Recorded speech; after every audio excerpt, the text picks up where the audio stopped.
Hi, this is Barbara Sanders, and this is my new YouTube channel, Sacred Metamorphoses. And I'm so pleased to introduce Bob Otis Stanley today, and I'll do more of that in just a minute. Thank you for being here, Bob. Appreciate it. Really glad to be here. Thanks for inviting me, Barbara. Yes, thank you. And what I'd like to do is open sacred space. And I've got a little thing I'm going to read to do that today because I'm going to memorize it soon, but I haven't yet. So let's breathe together. And I'd like to open this sacred space for us as we begin our conversation. I want to call in all the spiritual guides and the divine, as well as the directions north, south, east, and west, along with the elements fire, air, water, earth, and spirit. I want to thank all of the animal, plant, and mineral spirits that surround us here. And I want to bless our planet, our climate, and all the beings inside of and on top of this world, Mother Earth. We thank our sun and moon, the stars, and all the galaxies known and unknown. And so it is. Oh, yes. My video so far cancels out sounds, or I'd be banging on all sorts of things. So I've got to figure that one out. Maybe I'll show you after we have time. You can check. Um, thank you again for being here, Bob. So let me tell you how I know Bob Otis Stanley, and he can tell you how he likes his name said. I'm not totally sure all the time. I met you online through Shakruna, an organization out in California, I believe. And then a friend introduced me to the Sacred Garden community, which Bob will talk some about. And I attended church services. For me, is a big deal to say. Church services and some ceremonies, and got involved and joined the church, which all sounds fine, except that the church is in Berkeley, California area. Is that correct, Bob? Yeah, I guess headquartered in Oakland, but we meet in Berkeley, and yeah, so we're out here in the West Coast. Yeah. Oakland, and Oakland is the only place I've really been very much in my life, and so it's a lovely space. So in Nashville, I'm here in Nashville, sometimes in Florida, and I don't get to attend as many things and ceremonies as I would like to, integration circles and such, but I am a committed member of this community, and I want you, Bob, to tell us about you, talk about the community church, and let me give you their website is sacredgarden.life. So that's Sacred Garden, period, life. And I'd like you to tell us maybe, since I don't even know this, how you got to be where you are today and who you are today. And you seem like such a vibrant, enthusiastic, passionate person. I'm pleased to get to know you better. So, No, well, thanks for asking these lovely questions, and I've really enjoyed getting to know you over the years that you've been involved with our community, Barbara, and just enjoyed your smiling presence and your contributions that you'll make in service and all those good things. So, just glad to be here with you. And those are such interesting questions that it's like, how you doing kind of question. You're going to say just fine, right? Or are you going to go into the story of forever?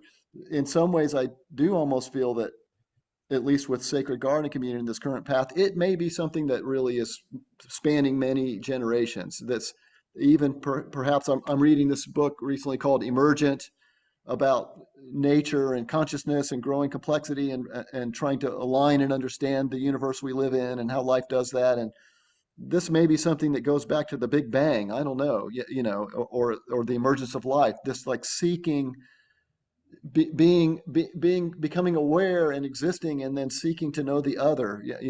This is just something that I think, when did that start, right? And so I would like to propose that our community is a part of that. We're participating in this seeking and finding that seems to be a part of life, or learning and growing towards something deeper, right? This is just, I'm speculating and just speaking from my heart. And so in some sense, I think that this community and I began before the beginning of time, I'll say, right? love Yeah. that. But then there are these times that we can mention within this world. And so there was a really deep LSD experience that I had when I was sitting on the side of Charlie's Bunyan in Smoky Mountain National Park. In fact, a beautiful mountaintop with rocks, exposed rocks, and you could see for miles in all directions. And I was with a lovely group of friends who I really trusted, and we had a seeking nature. I was really thankful for it. We weren't like a we like to have fun, but we also would get together and we'd say things like, "What is infinity?" and "What is it?" What is this that we're in? And so I felt I was in a community where I felt I could be myself and really relax and be present. There was trust and there was care and there was respect there, and so I was able just to sort of let go, and I was pretty high with LSD and looking out over the mountains. But then I did a little childhood meditation that I'd learned, just sort of a letting go meditation. And at that time, it took me years before I could even put any words to the experience. I just, and it almost, I feel the edge of tears just right now, just thinking about this. It was as if uh, the trees that were far away were moving into these, they call it sacred geometry sort of patterns, and they started moving towards me, and then everything became solid light. It was as if everything became solid light, and I was a part of that.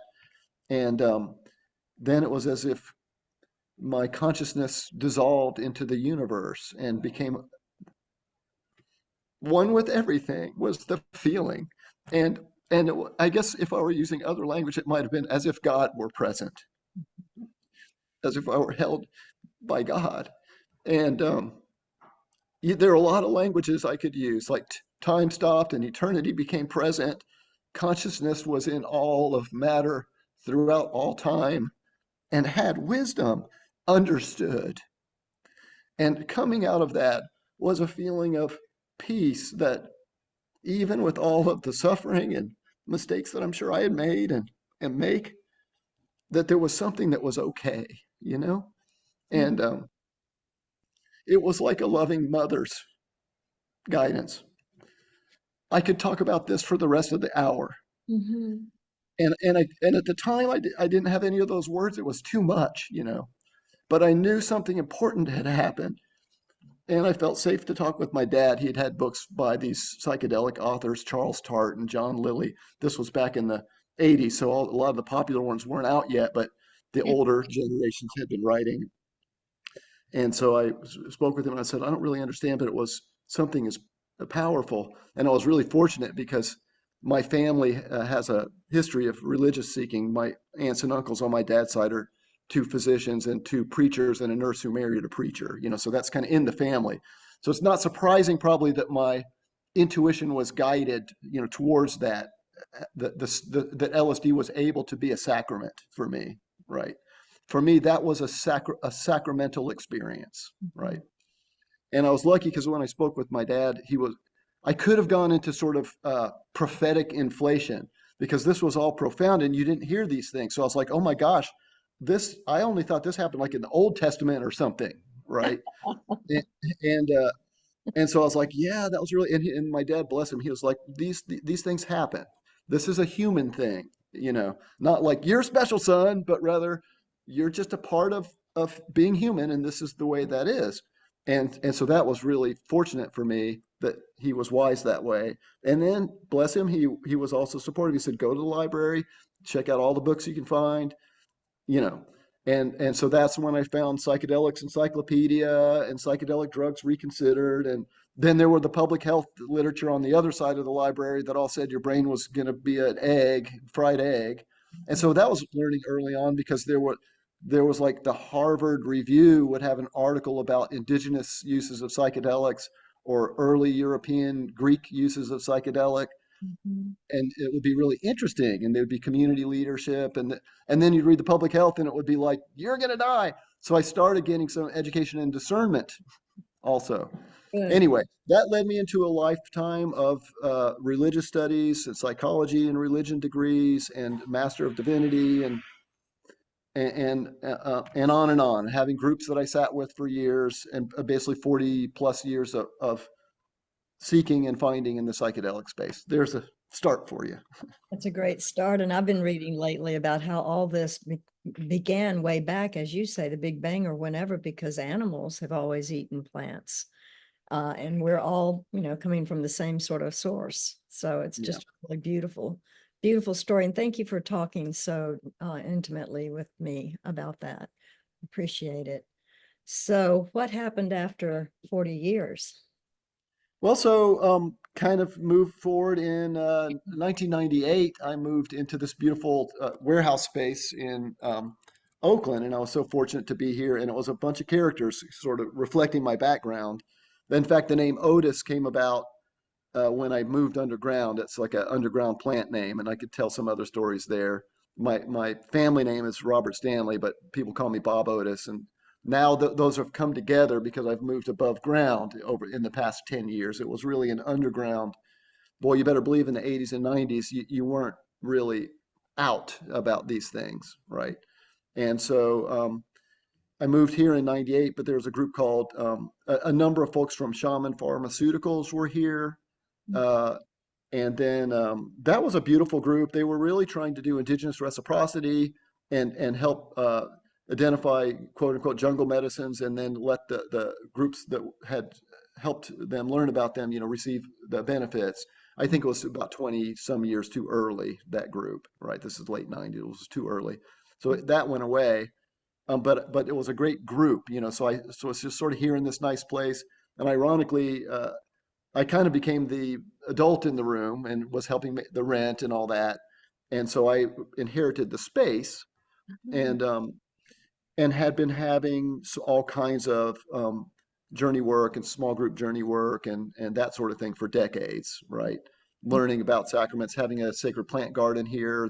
This warehouse is really, and the weather is so lovely here in Oakland. We can the sacred garden here is contains plants that are growing, the sacred plants, sacramental plants from the Middle East and Europe and far north and all over South and South America. And they can all grow here. So this is a beautiful garden.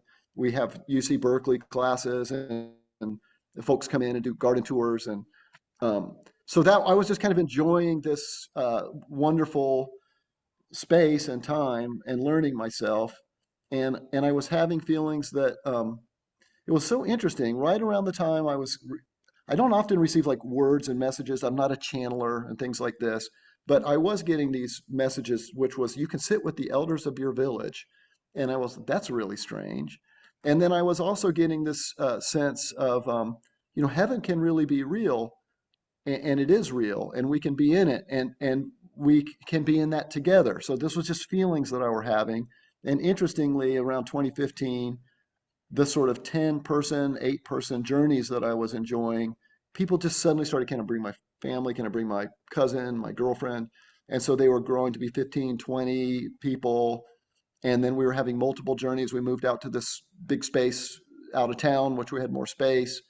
But it was all informal, and I was just kind of leading the ceremony, but it was an ethereal church, I would say. We were in a sacred way, but we hadn't named ourselves as a church, right? And so that was a wonderful time, sort of 2015 through 2018. It was just a wonderful time of awakening in community. And I was giving plant talks, things were growing, and I'll kind of cut out a lot of detail. We met some folks who were active with Oakland City Council. They came to one of my plant talks. And ironically, in one of the first meetings, my group and our community was looking for space. This guy's a big realtor who had a lot of developments, and he'd done work with City Council, right? And so he basically was like, "Hey, I can get you all a sit down with any person in City Council if you'd like to talk about decrim or anything like that." And so there was I was like, oh, if we ever have an elder of a village, I guess that's city council in Oakland, right? Wow. So, so maybe we should meet city council. So we met city council, and we came to them, 3 of the 5 board of Decrim Nature, which we created. We're Sacred Garden Community founders, right? So it was really, yeah. And let me just translate for you, decriminalization, Yeah, right? Okay. that's right. Yeah. So we went to city council basically saying we're having sincere religious practice in this city, working with the sacraments of our community. And we'd like to let you know and be in right relationship with you and be in our integrity. And we want to be able to call 911 without fear. And we have 80-year-old church members, and things like that. And we were coming from our own guidance of care, respect, and trust, which are values that we share. Um, and so we came with a trusting approach to city council. We believe that you're trying to do the best you can, and we're here in our integrity, and we want to reach out to you. And they really rose to that and heard that. And, they were like, we really appreciate. We could have been decrim coming in here trying to tear down City Hall and all this, but you're trying to grow healing in our community, and we really appreciate that. So that was just an opening that felt sacred. It was like a prayer, Yeah. right? That realizing decriminalization of all natural substances that come from plants or fungus that can be entheogenic, right? Or inspiring a sense of the divine within. So this is some background. We met with a number of community leaders and experts around what it would mean to found a church. And we found Sean McAllister, who wrote a lot of the Denver laws and others to help us with our founding. And we founded the church in 2020. Yeah. Okay. So here we are. Yes, and one of the things that attracted me to the church was the fact of least dogma. You want to say a little bit about that? I love you asking that question. It's a real heart of our community. We do share a faith within Sacred Garden community. To me, that's a scary thing to say. I grew up in East Tennessee, and honestly, I felt dominated deeply as I was growing up by metaphysical claims that didn't really make sense all the time to me. Um, I grew up in an environment where fundamentalist Christianity was strong. Not all of my immediate family, my brother and I tended to be a little bit more kind of left wing. I was a woke terror kind of in my family. For parents, I gave a hard time about genocide and slavery and things. But it was a fundamentalist environment, Mhm. right? East Tennessee, and that was very hard for me. Just the assumption that we would all have the same belief, and Right. and and I was like, if I'd been born a couple thousand miles away, I might have been Islamic or Buddhist or indigenous jungle, metaphysics. Who knows? And so that was challenging. And then I went to school and I got all these a lot of privilege and was able to go to University of Chicago and learn about postmodernism and critique but also at the same time really feel that having shared faith and shared values is very important to a community and to a sincere religious practice. So there's another church out there that I think is really cool. They say we're the church of no dogma, and I think that's very cool. Way to go, y'all. Um, my kind of sense is, look, I'm using language. We're talking to each other. Just every word that I say is coming with a whole set of cultural assumptions. So if we're going to be together, let's just be upfront about our dogma. We probably have some, and let's see if we can find least, right? So within Sacred Garden community, we share this faith. We're simply open to the possibility. We have enough faith to be open to the possibility that careful and respectful engagement with the sacraments of our church can help us connect directly to divine presence, an experience of the divine, even within this lifetime, before we die. I'm Yeah. adding a few extra, but it's Yes. that we can experience that within this lifetime, and that's it. Someone's experience of divine may be being held in the loving arms of Pachamama. Mm-hmm. Someone's experience of the divine may be the Holy Spirit of the Trinity. Someone's experience of the divine may be the prophet coming and sharing message. It may be Satori. It may be Samsara. There can be.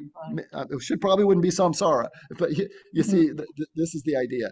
Um, and so we also consider our community to be radically inclusive because we're open to every incoming culture with received as a gift because if we're not dominating each other with our ideology, then we can learn from each other. What's your experience of the divine? What's the path to the divine like for you, right? And so this really helps us move into what I hope is a transmodern, a positive postmodern time, where rather than attempting to dominate one another to define some master lineage of metaphysics that's going to somehow bring the world into heaven or teach us all what's right. We glorify and celebrate the diversity of cultures and dogmas and ways that come into our church. And we learn from each other and we generate new third positions that can be infinitely diverse, right? So we call our lineage a fractal lineage That's great. that comes out. Yeah. Well, and I will say, attending online church services, I've noticed more inclusiveness and variety of diversity than I've ever seen, except maybe going to New York City or San Francisco to visit, and so I really admire that quality and that value that y'all have. I grew up in the South, and though I was in a low church, Episcopal church growing up with a preacher dad, and we were very progressive people, still it's the deep South, the Bible Belt. And so, I had a kid come up to me once when I was in middle school with 52 reasons why you should read the Bible. And I was like, oh, what's that? And one took me to a revival in a white tent, and it scared me to death. Come on down. And I didn't know what that meant. So yeah, if I had been born 2,000 miles away also, I might be in a very different place, but I'm getting there. And I really love that y'all are including other people in other spaces like Nashville. And there are some people in Florida and all around the country. I don't know about other countries of the world, but you have lots of different people with all sorts of talents, skills, and gifts. I really appreciate that about y'all. Thanks for reflecting that back. And I will share, we have a vision of radical inclusion. It's part of our mission and vision. And I was having a lovely conversation with an African American leader in the space, and she wouldn't mind if I reference her name, Hanifa Washington. She runs Fireside and Psychedelic Health Equity and some other interesting projects. And just talking about challenges of radical inclusion. And one of her comments was, the Skittles model is kind of feels good, all the different colors in a bag, but it's really not that easy. And so this is also something um, that I've been learning and we've been learning as a community as we're committed to loving one another with and really celebrating our differences. Recognize now this isn't the dogma of the church, but part of the dogma of the church is we do receive infinite diversity because we're claiming least dogma, right? I'll assert also that for me, the divine experience also teaches me that indeed we are all truly one, and we're infinitely diverse and unique, each of us. Both are true, which Yeah. is such a lovely And thing. just to offset that, so have been a psychotherapist for 30 years or more, and we have a group called the Nashville Psychotherapy Institute.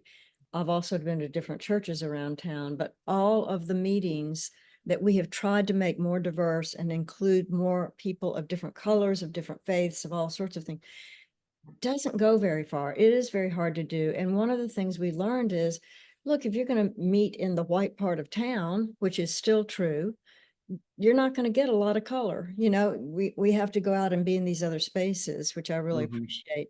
And my Yeah. husband and I were very fortunate to join a group in, I think, 2010. Our son led us to this group.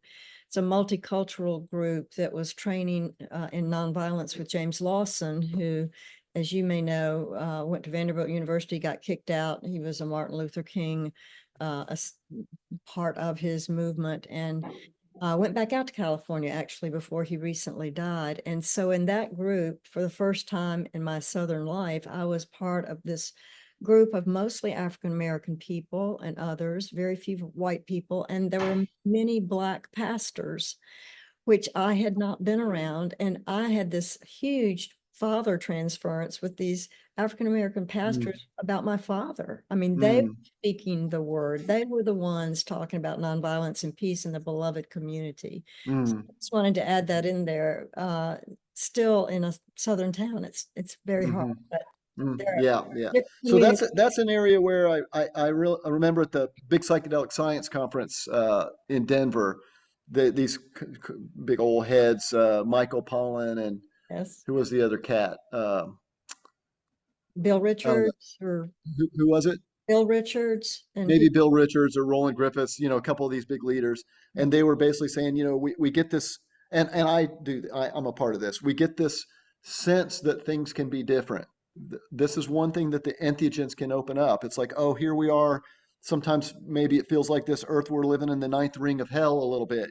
There's division and there's fighting and there's separation between men and women and skin of different colors and cultures of different colors and religious of different perspectives and all these things. And you can have an entheogen experience and you can think, oh, we can celebrate these differences and we're all one and we can live in love together. You can feel that possibility. And even the reality, you can feel that. And then I'll get impatient. I want to be in heaven now with you, you know, Yeah. right? Yes.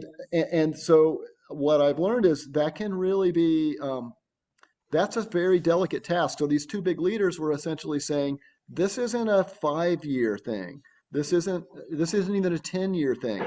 This is 100-year. This is 150-year. For us to really heal, I'll say the sins of our ancestors that we're still participating in today. I'm Absolutely. thankful that the Stanleys were all Quakers before, during, and after the Civil War, but we're still participating in all the sins of all of our ancestors together. And in Yeah. current times, we are complicit as well in all the That's right. divisions and the hatred and the rage and the fear. Yeah, yeah. So we're just talking about Sacred Garden Community Church and its commitment to radical inclusion, and we remain committed. But that's a delicate and slow task. I can't push that river, you know. Yeah, Right. And not as yeah, a man, yeah. probably. Yeah. Thank you. Anything else you want to say about the sacraments or your procedures or your views of how we're doing on the planet these days in our country, not politically, but even spiritually? Anything else you want to say about all that? Well, and I'm just thinking about some of the words that I heard from you before. You had sent some thoughts and questions, and they're kind of two paths I can go down. So maybe I'll try to take a little both path quick. It's interesting because within Sacred Garden Community, I kind of see this combination of really deep rigor and I'll say high standards for practice, Mhm. um, to where we take this process and this practice seriously, and we care about our membership, and so we ask incoming people who are exploring community to take at least 3 months getting to know us Mhm. and attend at least 8 events. We ask to bring care, respect, and trust. Well, if you don't know us, we can't expect you to necessarily. I do feel coming from a place of implicit trust is a place that is moving into divine presence. Mhm. However, we can't ask people, we can't just say, you have to trust us, you don't know us, as much as that may be a blessed attitude to bring, right? So we say, take time, get to know us. We're asking you to bring a trusting approach, right? We also want to get to know you. And Right. so we ask this time. We have a practice that we move through. It starts with navigation, which is, for example, take 3 months, get to know us, navigate, make sure you know where you're going. Then we have a really substantial preparation every Sunday. We have a meeting, and a big part of the meaning of the Sunday meetings is helping us prepare for that experience of not only experiencing divine presence, but also perhaps moving through those things that may be blocking us from divine presence, right? And that's Yes. that's not always easy. Sometimes challenging experiences will emerge. It's like, what's keeping us from being in heaven all the time? Well, it's probably a lot of misunderstanding and a lot of fear and a lot of anger and all these things. And so we have time for preparation, and then we start with an initiatory journey. So we don't just drop somebody into a overwhelming, you're going to go there right now. It's like, first get to know the sacrament, approach the sacrament with care. Then Mhm. we move into practice, which is the heart of our church, ceremonial practice with the sacrament together. And we have integration, we have community integration is also important to us, Mhm. particularly to help bring the experience of the divine back into this world and back into our lives. It's like, how are we living the experiences that we have with the sacraments, right? So these are all really demonstrating what I hope are a very careful and respectful and in integrity approach, right? Right. We also have developed a really careful health and safety process, and I want to thank Sky and Levy in particular, and Beth Haynes and others.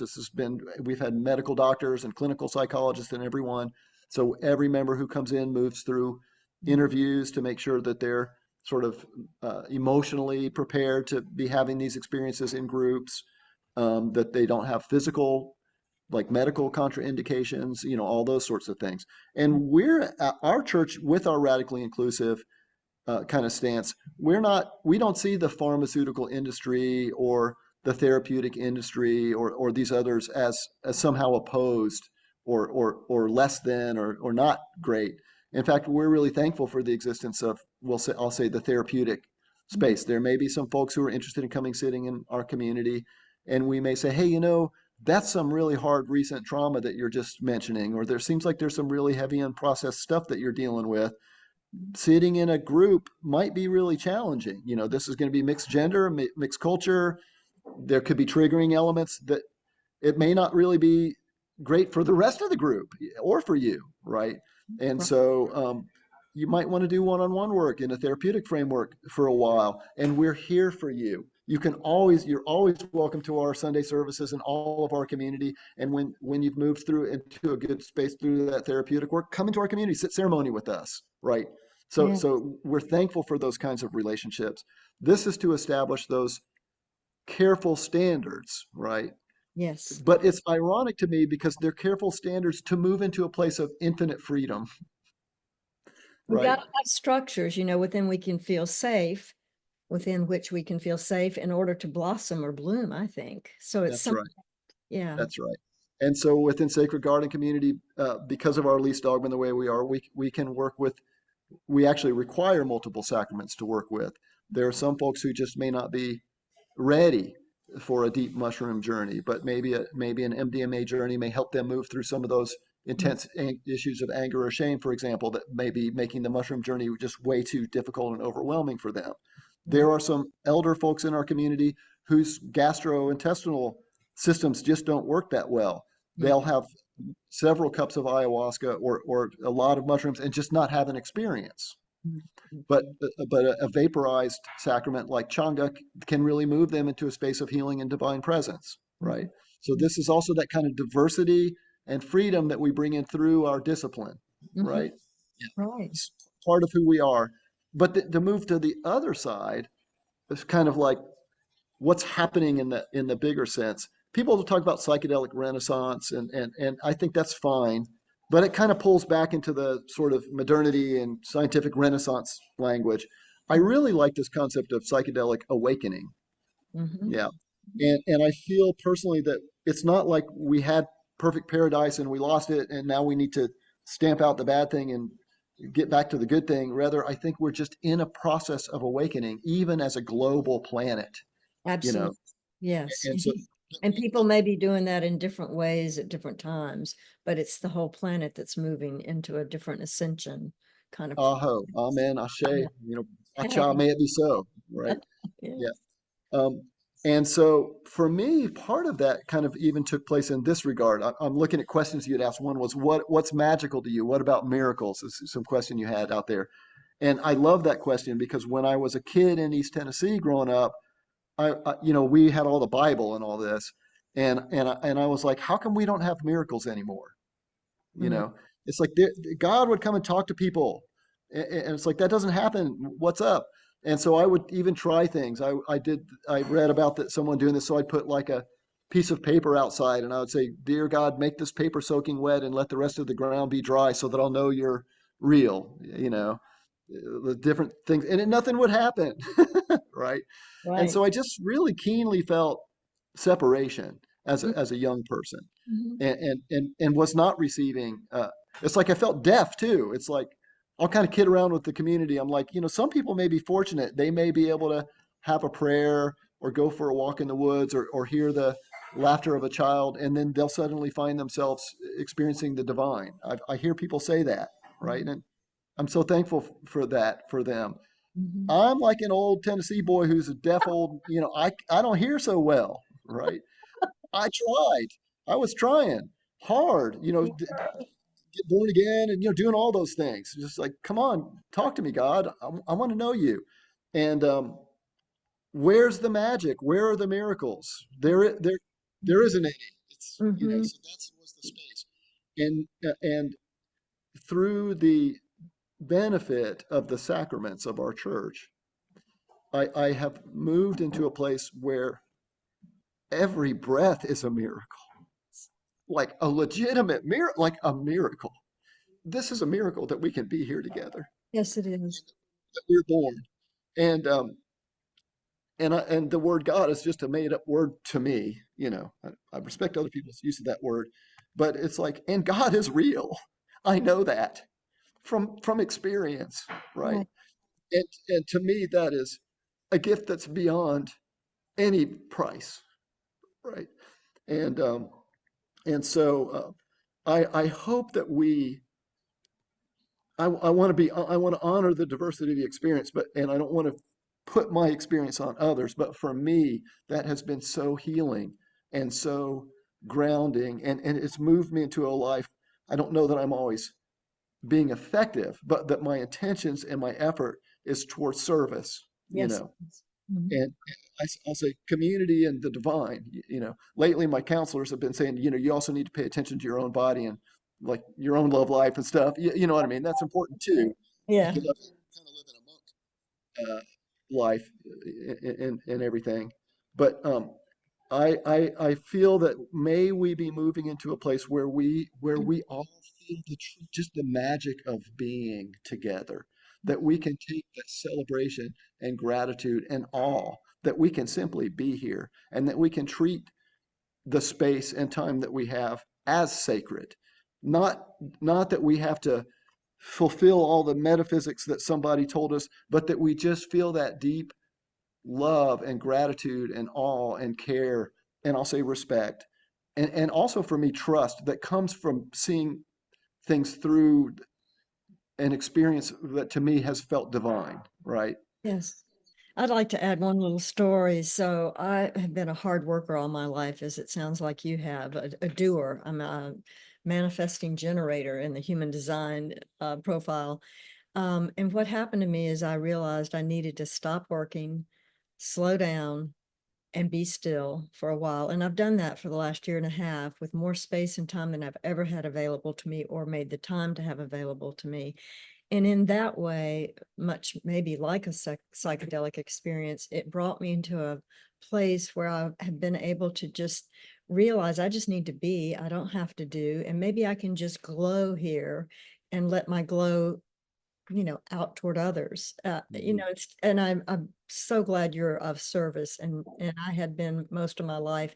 And it was coming though from a wounded place, of trying to help everybody and do everything for. And so it's just been remarkable and wonderful. And the synchronicity of becoming part of this church and being in that space has been just lovely. And Mm, see me more in the church services that when they're happening is in Tennessee time. It's at like 1 o'clock on Sundays, mhm. and that's a different time. And I don't even go to football games or anything like that, so I have to be sure to get there. Well, But I'll say the volunteers are looking to have a pretty good year this year, but we'll go on. oh yeah, well, yeah, we don't need to talk about that. Yeah. Yeah. But what I'm and my big thing these days, by the way, is just to say these words is embodying grace. If I can Mm-hmm. embody grace, that's all I need to do here. And Hmm. that's why I'm doing this YouTube channel, trying to put people in touch with people like yourself who have a whole different way of looking at the world, perhaps, than they, or a similar way of looking at the world, but they grew up in Tennessee too, or Mississippi or Alabama, like I did. Hmm. So we need more role models and more people that can sort of preach the word as we can hear it these days, which is different Hmm. in an organized religion like churches, buildings. Yours is Yeah. beautiful. I wanted to say something about if you go to their website at Sacred Garden .life, you'll see underneath the title is a profound relationship to self, nature, and each other. And that's just beautiful. Yeah. Yeah. Yeah, we're going to have to end in a few minutes. What else would you like to share and say? Well, I've just really enjoyed this conversation. And I guess I'm going to make a prayer sort of through the hard things a little bit. Please. Um, I feel that there is a lot of, there have been harms, and there are ongoing harms, you know, um, all over the place, that really up and down relationships and power structures and races. and that can lead to distortion. It's like you just look around and you see demons everywhere, you know. And so it's really hard for me living out here in the West Coast and feeling so much distrust. And I'm not saying it's not grounded in reasons, you know, of like Tennessee. So out here in California, you know, being Tennessee doesn't always make the best feeling. You know, people are kind of like, oh, that's where all those, and I'm not saying this, you know, but that's where all those horrible MAGA people live or whatever. We get that kind of energy, right? Right. And then you go back to Tennessee and people are like, oh, this is where all these terrible woke communists are all hanging out, right? And my experience is that we're really humans in Tennessee and we're really humans in Oakland, and we really want healing. Yes, we, And we have such a sense of harm and hurt, and maybe there's challenges with the way that the communication is. And honestly, I think our economic system may be adding a lot of stress, just general stress, people feeling cheated, you know, that kind of thing. And so may we all together just soften our views towards another. I think we carry so much trauma that we can project upon each other. And, absolutely. and so we're really not seeing each other. We're seeing these demons, you know, who aren't even there. And I'll propose that we want to love each other. Yes, I'll just propose. yes. And we want to be friendly to each and helping each other. And so it's going to be a little challenge because I think that one of the first things that can happen with entheogens is they can bring up the demons. You know, it's like it's all inside us. So we have these psychedelic experiences, and you get a couple African American folks in a circle with a lot of white people. Nobody may even be doing anything wrong. White people might these demons start coming up. It's like, oh, I don't feel safe. I don't feel safe. This isn't safe, right? And Mhm. so we want to be really gentle with each other and really patient with each other. And I want to ask that if we are bringing intentions to heal and forgive and love, that we rest in that as deeply as we can. You know, that this is going to be. I hope that we're going to be moving from that fear and anger into right relationship, where we're not actually dominating in life, and where we're able to feel trust and respect, and we are able to feel respected. We're able to respect each other. This is work we have to do, right? Right. It This starts is on an individual level. I'm sorry, what were you saying? this is blocking us from experiencing, I'll say, the divine in our lives. Right. Instead of living in a place where we're at one, we're at peace, we're connected with truth and wisdom. We are living in a place where our perception of reality is distorted. We feel afraid and separated and alienated. Christianity might call that sin is putting us there. It's like people have hurt us, and now we're living in hell, both of us. You see what I mean? So Mhm. I'm just asking us to be patient, be peaceful, be generous with each other, bring care, respect, intentions towards respect and trust. These are the things that are blocking us from the divine. Yes, Yeah. and I'd like to say I believe that we have to go into an individual level with ourselves first before we can really branch out hardly into community by dealing with our own demons, our own traumas and neglect and everything else. And that's a hard thing to do for many people.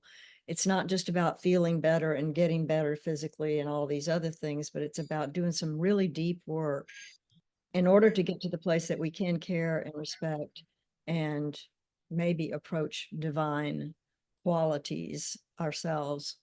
Yeah. So And appreciate. I'm right with you. And that's particularly challenging to share with someone who's experiencing oppression from an outside source, to say, you need to do your inner work. They're like, nah, you Right. need to stop, you need to stop robbing me every day, or, whatever that is, right? Yes. Taking making me labor and not giving me anything in return, or whatever that may be, right? Right. And so it's a rich dance. But I'm right with you to say the only place that we can really control our healing is right here. This Yeah. is the only place. Yeah. Yeah. And so, and part of my goal in its work, even if it's, towards fairness or change, is to be coming from a place of peace. And if I'm not coming from a place of peace, if I can feel my heart racing, if I'm Mhm. bitter, whatever that is, I'm probably going to want to quiet down. And for me, it's about alignment too, with our values and the divine. It's when I'm out of alignment, like I was yesterday, nothing worked well. Everything was awful. And so it's like when I woke up this morning, I was able to see all that and to find a different space to be in. And I Yeah.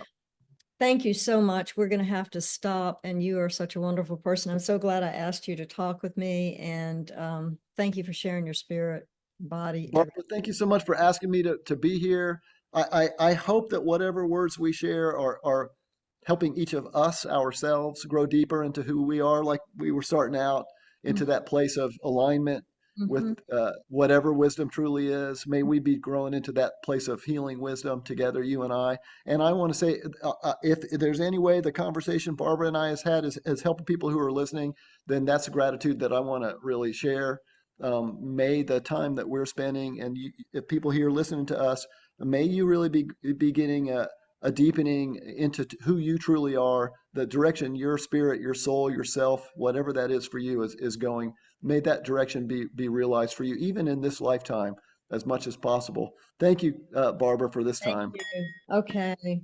Appreciate you. See you Big soon. love. Bye-bye. You too.